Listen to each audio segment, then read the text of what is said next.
Viral pesut penuh sampah terdampar di pantai Bangka Selatan. Unggahan video seekor pesut terdampar dipenuhi dengan sampah viral di media sosial Instagram. Pesut itu dilaporkan terdampar di daerah Tobo Ali, Bangka Selatan, Kepulauan Bangka Belitung. Pengunggah utama yang merupakan warga di sekitar lokasi mengaku menemukan ikan tersebut pada Sabtu, tanggal 6 Mei tahun 2023. Kronologinya ikan tersebut ditemukan terdampar sudah dalam keadaan mati. Sebelum saya sudah banyak orang yang tahu adanya pesut mati di lokasi tersebut, ujarnya saat dihubungi. Sabtu, tanggal 20 Mei tahun 2023. Dia mengaku tidak mengetahui penyebab kematian pesut terdampar itu. Namun, saat ditemukan, pesut itu dipenuhi oleh sampah plastik.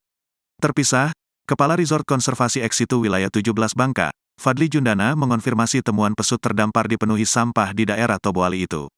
Penemuan tersebut mulanya diketahui oleh warga sekitar yang kemudian melapor.